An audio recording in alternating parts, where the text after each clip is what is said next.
करने चाहिए, उस नेटवर्क में ऐसे कुछ प्रोडक्ट्स कंज्यूमेबल्स होने चाहिए जो हमारे पर्सनल केयर हों, जो होम केयर के हों, जो एफएमसीजी हो, एफएमसीजी मतलब फास्ट मूविंग कंज्यूमेबल गुड्स, वो ऐसे होने चाहिए जो हमारी हेल्थ का ख्याल रखते हों। क्योंकि अब मुझे बताने की जरूरत नहीं इस वक्त कि हेल्थ कितनी इंपॉर्टेंट है और आपको अपनी इम्यूनिटी पे कितना काम करने की जरूरत है, आपको अपने आयरन और कैल्शियम की कितनी जरूरत है, आपके शरीर में प्रोटीन की कितनी आवश्यकता होनी चाहिए, आपकी बॉडी में एंटीऑक्सीडेंट कितने होने चाहिए, ये मुझे बताने की जरूरत नहीं। और उसके लिए कोई बहुत बड़ी रॉकेट साइंस की आवश्यकता नहीं है। अब तो आप यूट्यूब पे जाओ, आपको दुनिया भर की चीजें मिल जाएंगी, आप गूगल करो, आपको सब कुछ मिल जाएगा। पर उन प्रोडक्ट्स के साथ अगर बिजनेस हो जाए और उन प्रोडक्ट्स के साथ ऐसा बिजनेस हो जाए जो आपको रेजिडुअल इनकम दे जाए। क्यों रेजिडुअल इनकम दे जाएगा? क्योंकि जो एक बार आपने जिस व्यक्ति को इंट्रोड्यूस किया, उस व्यक्ति ने किसी और को बताया, उस व्यक्ति ने किसी और को बताया, उसने किसी और को, किसी ने किसी और को बताया, और उन लोगों ने अपने प्रोडक्ट को कंज्यूम किया। और जैसे वो कंज्यूम करते हैं तो वो टर्नओवर होता है, और जब वो टर्नओवर होता है तो उसका इनकम हर एक व्यक्ति को मिलना शुरू हो जाती है, जो आपसे शुरू होती है अगर आपने बिजनेस की शुरुआत की तो। और जब आपको मिलती है तो कुछ उन लोगों को मिलती है जिन्होंने आपको इंट्रोड्यूस किया था, और इसी तरह जब आप कुछ लोगों को इंट्रोड्यूस करते हो तो उनकी इनकम भी आपके पास आती है और एक विन विन सिचुएशन हो जाती है। अब प्रोडक्ट्स बनाने के लिए है best of the best company Vestige. आपको कुछ नहीं करना है, वो best of the best product deliver कर रहे हैं। वो उनकी मैन्युफैक्चरिंग यूनिट्स बहुत जबरदस्त हैं, बद्दी में उनके 4-4 प्लांट्स हैं, 15 साल से इस बिजनेस में वो इन्वॉल्व हैं, 300-400 प्रोडक्ट्स में काम कर रहे हैं। अगर हम मल्टी ब्रांड की बात करें तो लगभग 5000 प्रोडक्ट्स होंगे। तो हमें कुछ नहीं करना है प्रोडक्ट्स के मामले में, हमें डिलीवरी भी नहीं देनी, हमको पिकअप और ड्रॉप भी नहीं करना है, हमको सिर्फ इंट्रोड्यूस करना और एक मोबाइल ऐप उनके एप्लीकेशन उनके मोबाइल में डाउनलोड कर देनी है। जो वहां से क्लिक करेंगे प्रोडक्ट्स उनके घर में डिलीवर हो जाएगा। हर 8-10 किलोमीटर पे उनके छोटे छोटे शॉपीज हैं वेस्टीज के, वहां जाके पिक कर लो, फोन पे ऑर्डर कर दो, मोबाइल ऐप पे कर दो, कैसे भी करके कर दो, वेबसाइट से कर दो, हो गया काम खत्म। कौन व्यक्ति करेगा? आप करेंगे, और आपने जिसको इस बिजनेस के बारे में बताया वो करेगा। अब होगा कैसे? उसके लिए विनिंग टीम है ना। लीडरशिप ड्रिवन एजुकेशन सिस्टम है विनिंग टीम, जो आपको ये सिखाती है बिजनेस होगा कैसे, कैसे करना होगा। मत लगाइए दिमाग में नहीं कर पाऊंगा, मत लगाइए कैसे होगा, मत सोचिए हम कर पाएंगे नहीं कर पाएंगे, सिर्फ सोचिए कि मुझे क्यों करना है। बाकी वो व्यक्ति आपको इस बारे में बहुत अच्छा बताएंगे।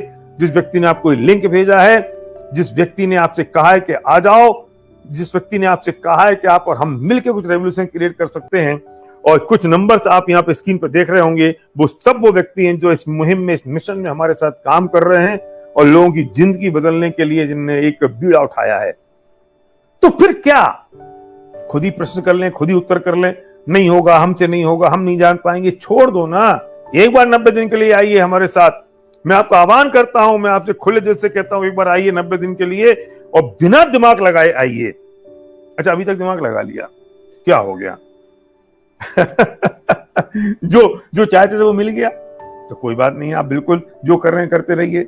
लेकिन अगर ऐसा लगता है कि जो मैं चाहता था वो नहीं हुआ, अगर ऐसा लगता है कि कुछ और होना चाहिए था, अगर ये लगता है कि जिंदगी में कुछ और बदलाव चाहिए, तो 90 दिन की मैं बात आपसे करता हूं।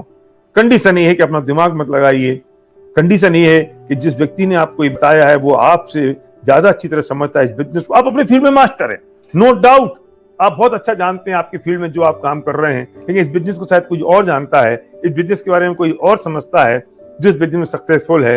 एक सक्सेसफुल लोगों की टीम है जो आपको बताने वाली है कि बिजनेस में कैसे काम होगा। वो आपको बताएगी कि हम आपकी मदद कैसे करेंगे, और इतने हजारों लाखों लोग सक्सेसफुल हो गए हैं तो आप भी सक्सेसफुल हो सकते हैं, कि वो लोग हैं आपकी मदद करने वाले।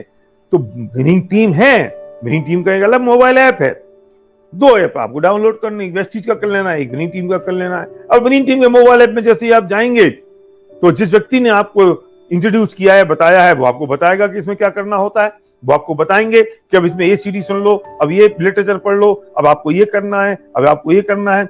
उंगली पकड़ के हर कदम हम आपकी मदद करते हैं आगे बढ़ने के लिए, क्योंकि विन विन सिचुएशन है। और जब विन विन सिचुएशन होती है तो हर व्यक्ति जीतता है, हर व्यक्ति जीतता है तो रेवोल्यूशन खड़ा हो जाता है। डायरेक्ट सेलिंग इंडस्ट्री हिंदुस्तान में बहुत तेजी से ग्रो कर रही है। मैं अगर वेस्टीज के टर्नओवर की बात करूं तो इस साल लगभग, अभी सही आंकड़े तो नहीं पहुंचे हैं, लेकिन 2700-2800 करोड़ के आसपास टर्नओवर हिट किया है वेस्टीज ने इस साल का। पूरी इंडस्ट्री के का टारगेट ये है कि लगभग 12-15 हजार करोड़ की इंडस्ट्री है इस वक्त, और 2025 तक 65,000 करोड़ की इंडस्ट्री होगी। KPMG की रिपोर्ट ये कहती है।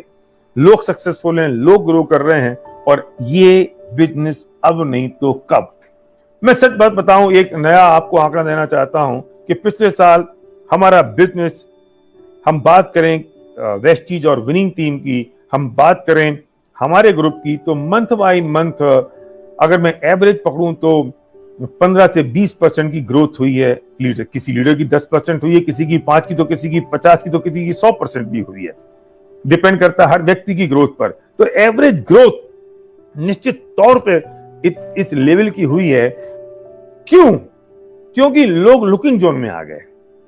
मैं आपसे कह रहा हूं, लोग आए, लोगों ने देखा कि अच्छा ऐसा बिजनेस भी हो सकता है। तो इस कोरोना काल में, इस दौरान लोग लुकिंग जोन में आए, लोग अपॉर्चुनिटी तलाश कर रहे थे, लोग देख रहे थे कि यार कुछ और मिल सकता है हमारे लिए। और जो लोग इस बात को समझ गए, आप विश्वास मानिए, इस दौरान भी सक्सेसफुल हो गए, उनकी इनकम आना शुरू हो गई, और वो अपने बिजनेस को उन्हें खड़ा कर लिया।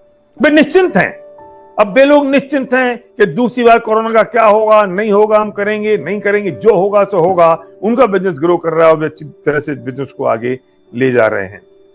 मैं बहुत लंबी बात नहीं करना चाहता हूं, क्योंकि थोड़ी बात में जो बात समझ आ जाती है, वो कितनी लंबी बात करो तो शायद समझ ना आए। अगर आप और जानना चाहते हैं तो उस व्यक्ति से मिलिए जिस व्यक्ति ने आपको लिंक भेजा है, वो और बात बताएंगे, वो और अच्छी तरह से आपको समझाएंगे, और डिटेल में आपको बात बताएंगे क्या हो सकता है।